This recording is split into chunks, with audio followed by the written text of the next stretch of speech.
bass.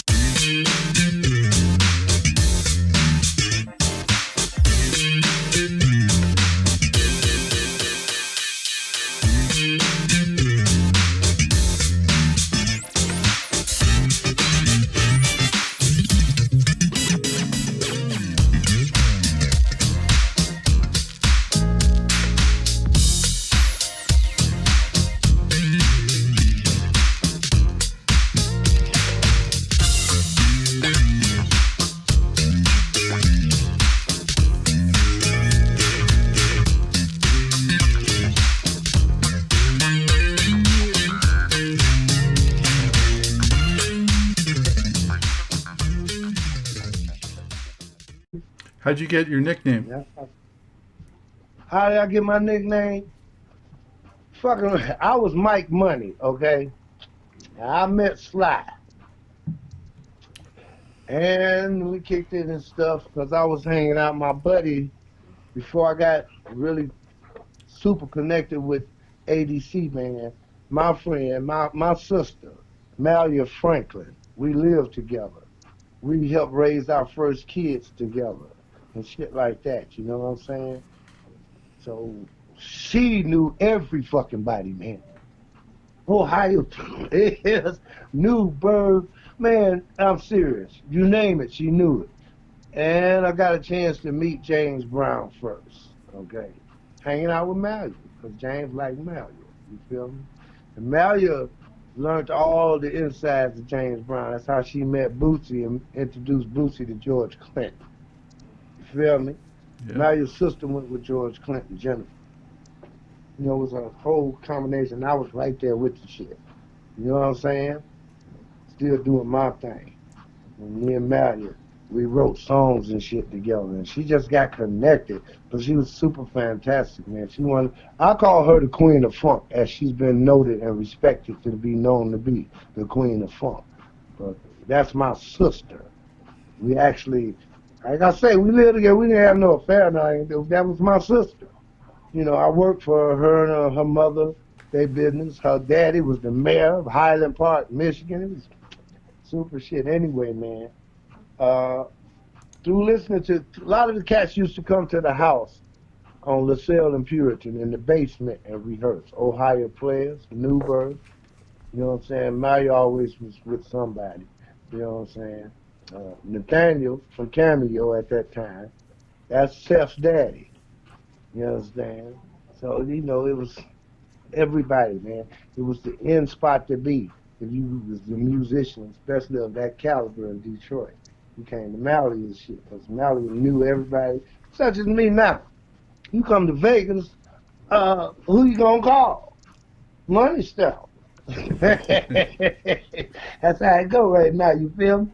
So anyway, stepped off and started. She and I was, like I say, writing songs, man. And that's how Johnny May seen me. Cause something went down with Sly. I ended up with all this fucking equipment. You know, all the white PVs and all that shit. With the stars on it and shit. That was Moneystone shit. SBK all of a sudden, you feel me? Anyway, I had a group.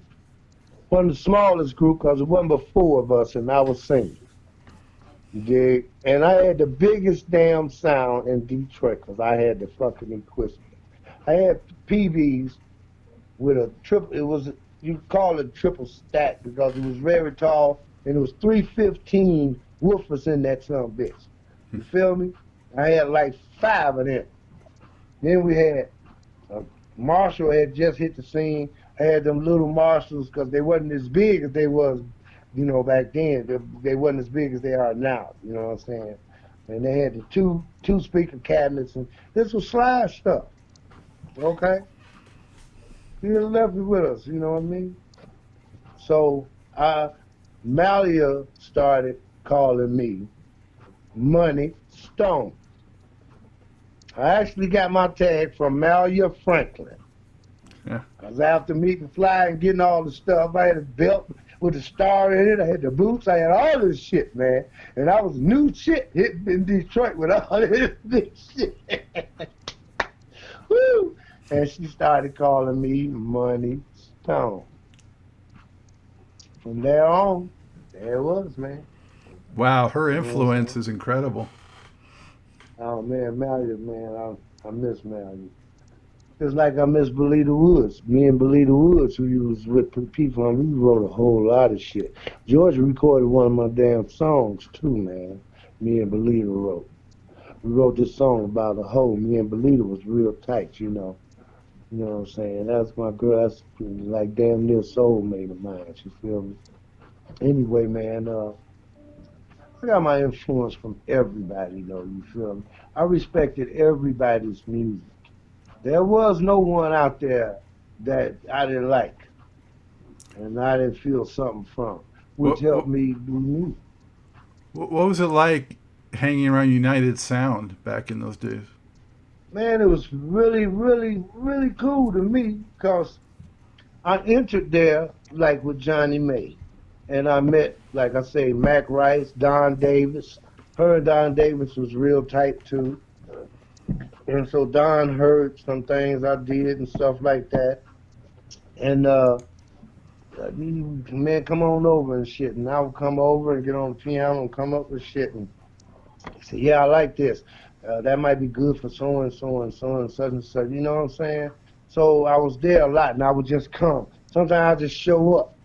And from them knowing me, they let me into different rooms, A, B, or C. You feel me? I was all over the joint. And that's why I hung out. I don't know. I just had this thing about recording, man. You know? So I got in on everything where I could fit in, I got in. You know, and I got to meet everybody. George and them was doing their thing and stuff. You know, and George called me a fucking pirate. He called me Moneystone and the AZZ Band, Pirates of Funk. We didn't pirate shit. I just came up with my hook, my dude. You know what I'm saying? You know, I wasn't devoid of funk. I was in long to funk. Feel me? So anyway, that's how that shit happened in United Sound, man. And I met everybody, man. Johnny Taylor, man. Uh, what's them folks' name? Damn, I can't remember them people's name. They was a big ass singing group. And they made the Five song about five this hoodie. special? Oh, yeah, I knew the Five Special, man. I wrote some songs for them too, man. You know, Steve, man. Yeah, Steve and them, man. Yeah. You know, but I'm talking about an older group than them. They was at United Sounds too. Uh, oh, Aquarius. Who made that Oh, song? Fifth Dimension. Fifth Dimension, man. Met them people there, man.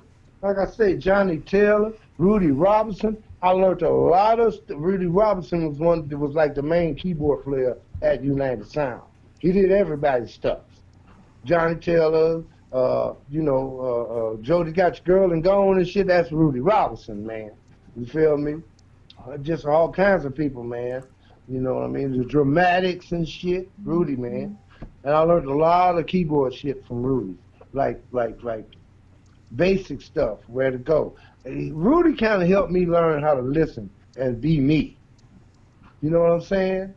I could learn the true rudiments of whatever replacements of things, but he taught me, helped me learn how to be me. Cause I display stuff. I can't be just like natural, like everybody, just play like the rest of the cats. Just hell no. I feel something, so I Yeah. have to let it go. Hey, I that's what comes will, out in all those records. yeah, okay. You Yeah. feel me? Hey, I got my own thing. Money. What was it like working with Bill Curtis and Jerry Thomas from Fatback? Man, I love them cats, man. Bill, man. Yeah, Jerry, hell yeah, man.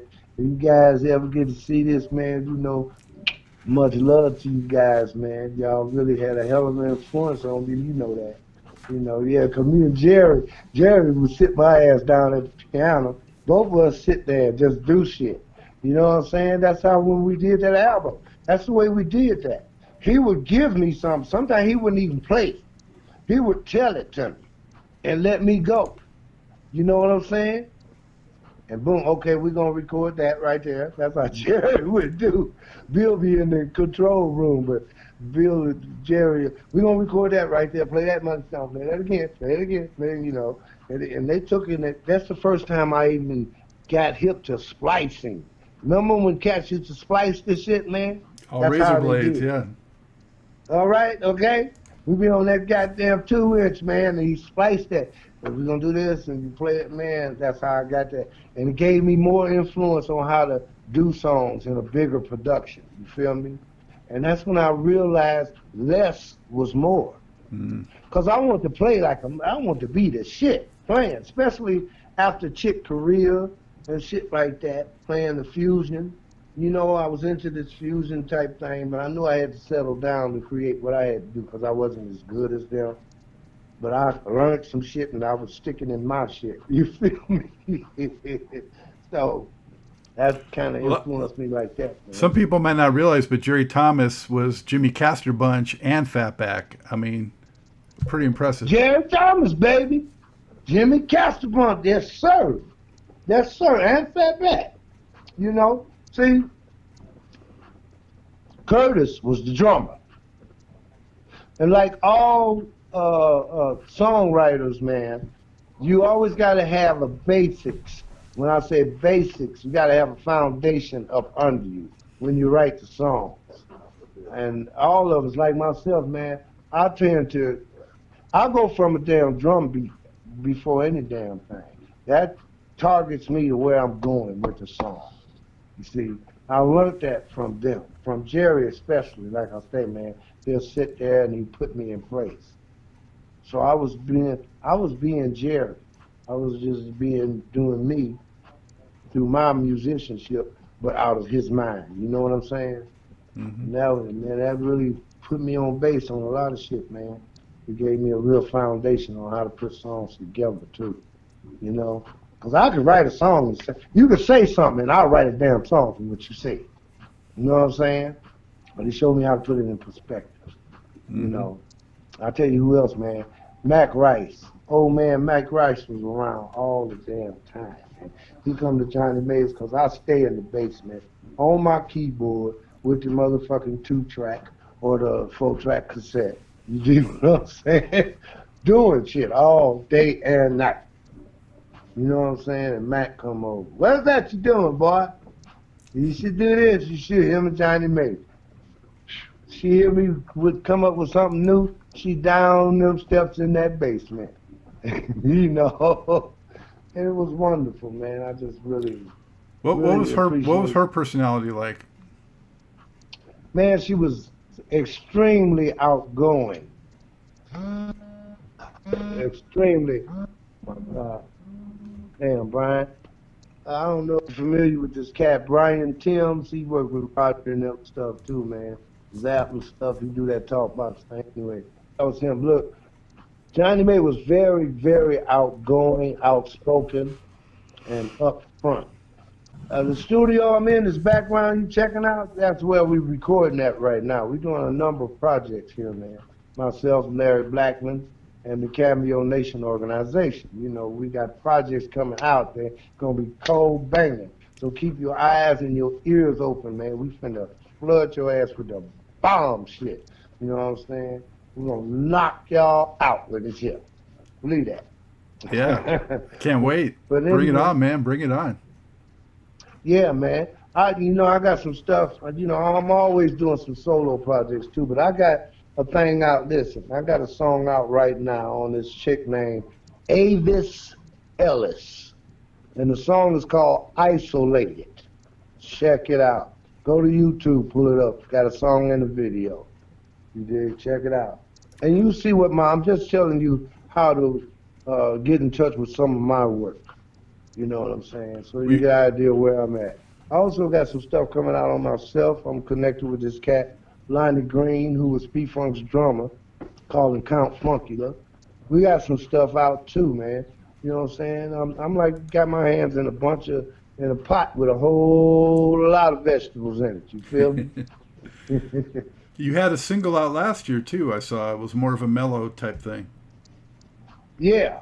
That single was called If You Want to Get Down With Me. It was kind of mellow to start, but if you listen to the whole song, check it out. I go into a rock and roll phase on it.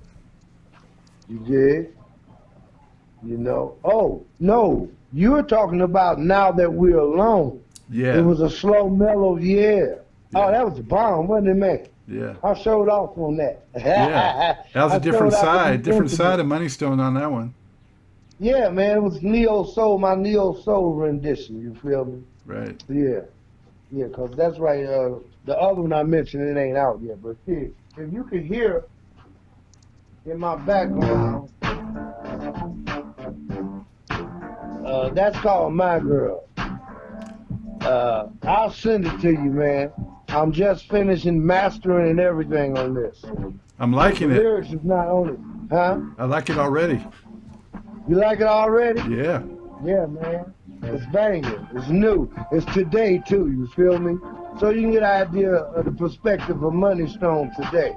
Because it's like Uncle Stone's army, baby, and I want everybody to join up with me. You know what I'm saying? Because I'm marching for the right to funk, skunk, or whatever you want to do.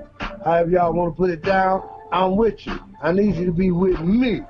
Uncle Stone wants you.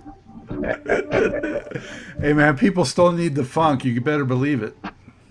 Yeah, yeah. I got some funk stuff coming out too, man. Like I say with Count Funky, I got some funky stuff with myself. We got some new cameo stuff fixing to hit the deck, man. Gonna be tremendous. What's it like You working feel with me? Larry? Man, it's a dream, man. That's my guy, man. I'm his guy too, you feel me? I don't know.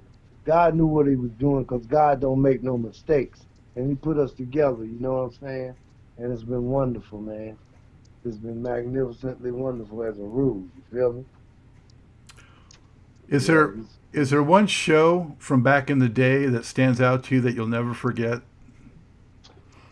yeah.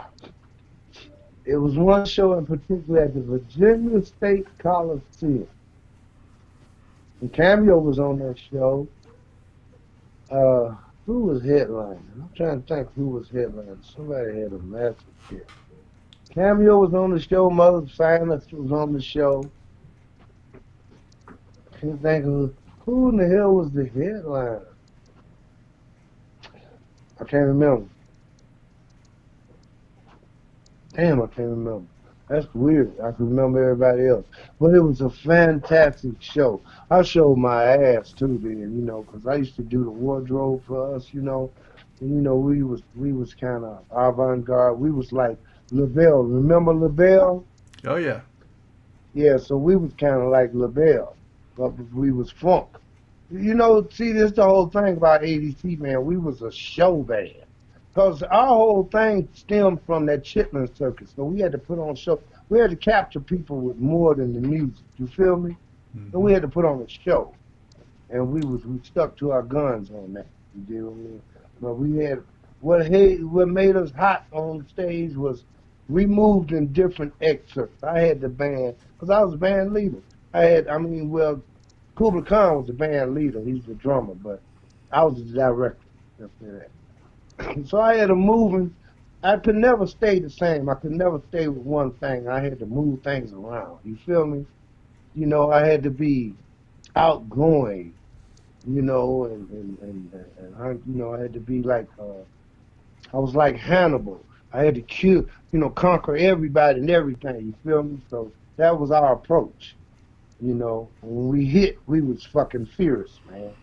And Yeah. everybody in the business respected us for that. That was really cool. We didn't get all the extra hit records, but we got notoriety, especially after we hit that damn stage. You know what I'm Leave saying? no body unfunked. Hmm. Did I what? Say leave nobody unfunked, huh? Yeah. What'd you say, Scott? You said some shit that time, boy. Yeah. I love that. Yeah, man. Yeah. I For got a sure, few man. too. And I was at a lot of those shows, so I gave it up. But what particular in particular about that show though stands out in your mind?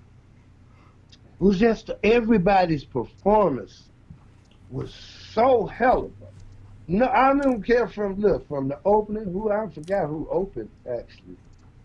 Well, from the opening act to the fucking headlines, every act got great esteem. You know what I'm saying? That man, when you got done, the audience, man, listen, we talking, I think 60-something thousand fucking people, man.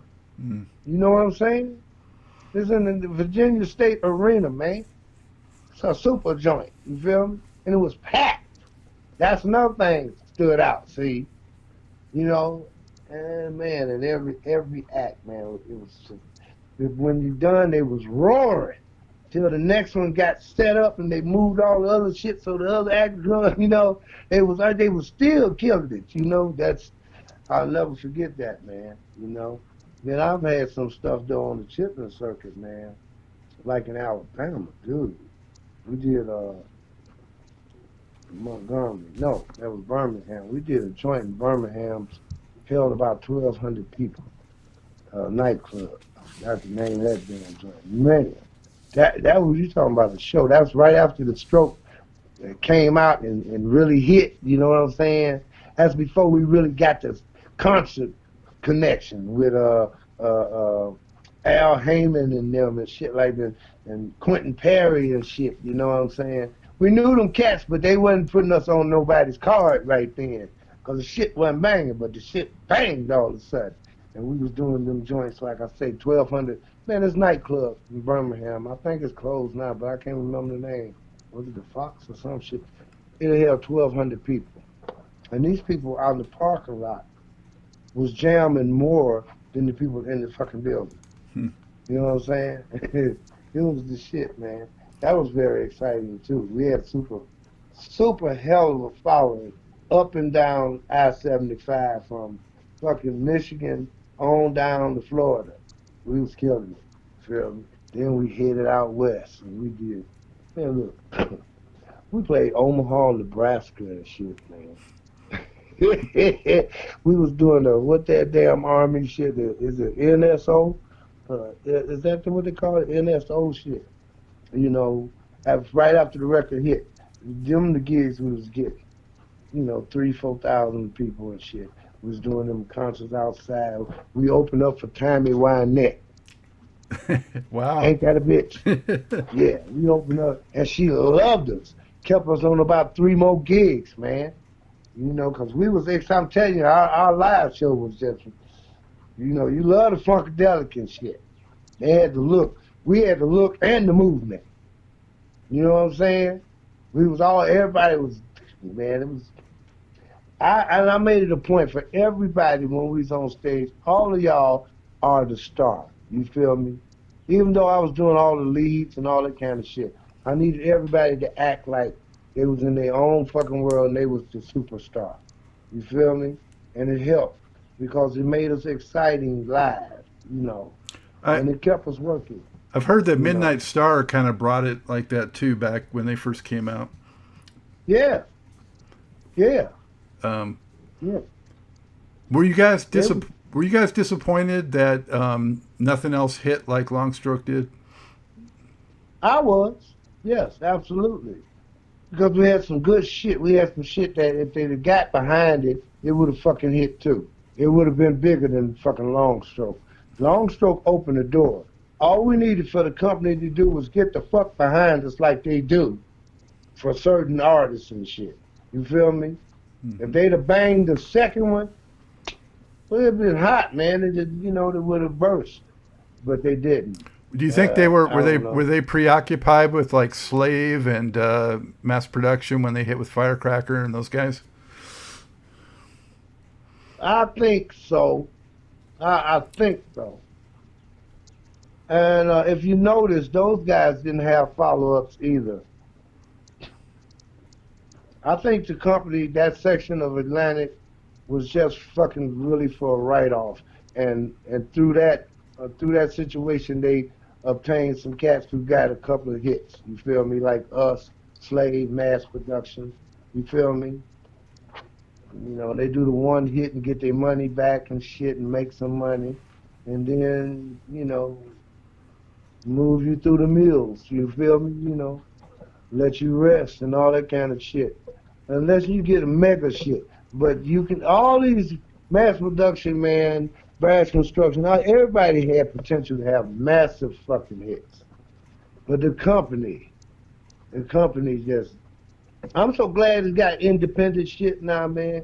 So, excuse my language, so you can say fuck them big boys and become a big boy yourself. You know what I'm saying? Well, disco hurt too when Disco fucked us up. yeah. You notice we even had out some shit like disco, what was disco funk or some shit we had, Yeah. and it just didn't roll, man. Live bands couldn't do no damn disco. And that's how long did disco last? A year and a half, 2 years? Shit. But it's fucked up the live shit, you know? Yeah, it derailed the funk bands. It was a damn shame. Dude. And at that time, when that shit happened, man, it was cats. Okay, I'll tell you one in particular who really worked all the way through that. They never touched their shit. Frankie Beverly and Mays. Mm-hmm. They never knocked down on live shows. I cannot come up with one fucking time or one period of time where they wasn't hitting.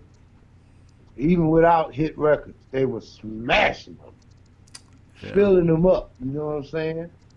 And Earth, Wind, and Fire. Well, and your You your know, your buddy Larry Blackman too. I mean, Cameo rode through that. yeah, Cameo, especially Cameo, hit the bomb and kept exploding forever and ever, still exploding today. I am Mm-hmm. so thankful that I'm a member of Cameo Nation and I'm connected with Larry Blackman, my brother. Love you much, G. And you always know this. You know what I'm saying? Because he like don't stop, man.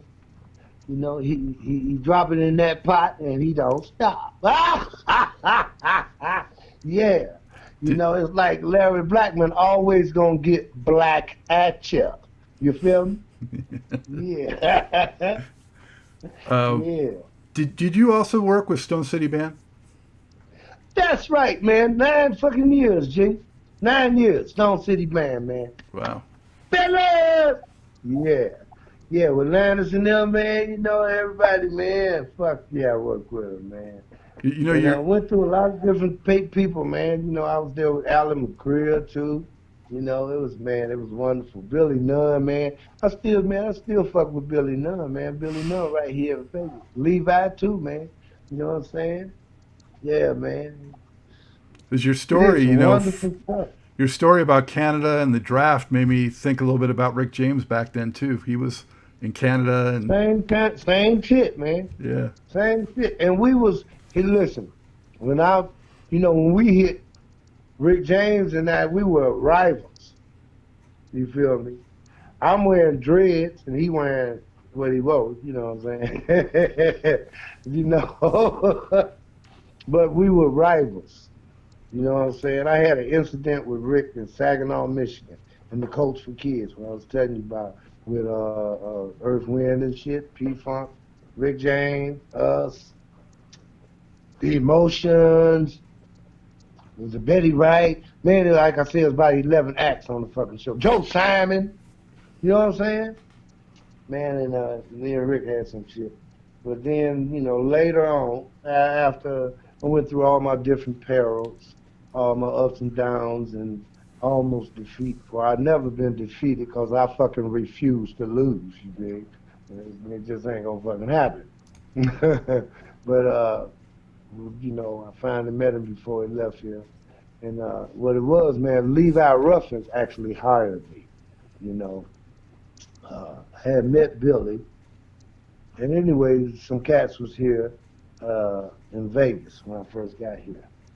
It was 2002 and 3 and shit, man. You dig? And Billy knew who I was and shit. We became friends. And then he introduced me to Levi, and they were preparing for a show. And I knew some cats. My partner at the time, Lonnie Motley, he P-Funk alumni. He didn't play with P-Funk, but he did stuff for George and shit anyway. Uh, they hired us. I was one of the keyboard players, and Lonnie was playing bass. And we had this cat Byron Bardot who was gonna be Rick James, play guitar. He's fantastic, man. Anyway, Lannis and them hired us, you know. I ended up staying with them cats, man, for 9 years, man. It was wonderful too. We did a lot of funk concerts and stuff. You know, they my brothers, man. You know what I'm saying? And I want y'all to forgive me for not mentioning you guys up earlier, man. I love you guys, man. You know, I was Stone gonna City let that Band for slip through. life. Remember that shit, huh? Yeah, I was gonna let that slip through. Got to give the Stone City Band some love. Gotta give 'em, man. Like I say, SB, you know, Stone City Band for life. Y'all know this, man. You feel How me? was it Yeah. playing those Rick James tracks? Were they challenging in any way, or just fun, or what? They was big fun. They were challenging at first because as if you know, with all the guys, man, you want to be on target and exact, or as close to exact as you can be. You know what I'm saying? Because everybody got to recognize the shit, right? So you got to stay informed. So I had to be very. They used to get on me all the time because I could go. You know what I'm saying? And the Moneystone calm that shit down. Stop playing all them notes and this and that. You know what I mean? It helped me learn how to stay in the pocket, man, and play the damn song. So play your parts. So they really drilled me on play your parts. So it was challenging, and then it became really easy and great to do because, especially when we did them live shows, man, you see the audience, man. I don't know, Rick put something on their ass, man. Every audience we hit, man, it was cold blooded, fantastic, you know. Well, that's one of And the the songs song, too, Cold Blooded. yeah, man, that's another song. I love playing that. Do do do do bang, don't go shot view. That's like I say, that syncopated thing, man. You know what I'm saying? And let's face it, man.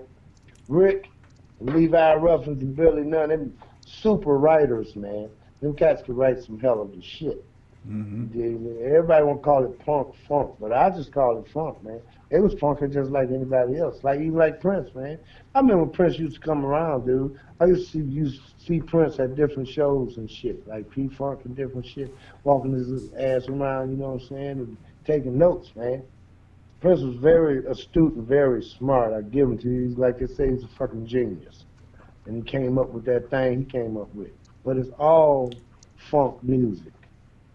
Even though, you know, they say it's the Minneapolis thing, sure it was. I mean, because that's where it came from. That's how you want to name it. It still was funky. It's like James Brown always said, whatsoever we do, it's got to be funky. You Amen. know? Yeah, yeah. I got some stuff coming out, like I say, with this cat, man, Lonnie Green, Lonnie Chipstar Green, Count Funkula. You know, he wrote songs like "Oh, she wanted was a quickie." He wrote Oh that man, stuff. You know what I'm saying? love that one. Yeah. Yeah, man. He did some songs, man. He did some shit, man. He's a funky cat. He's a drummer, but he played guitar, man. He played guitar to me like Eddie Hazel, man. He's a fucking drummer. Wow. Check us out, Count Funkula. But the main thing is keep your eye on Cameo Nation, man. Everything we doing. Remember, pick up that song for me, Isolated by Avis Ellis. Produced and co-written by Moneystone, yours truly. We got Definitely go other out, things coming out.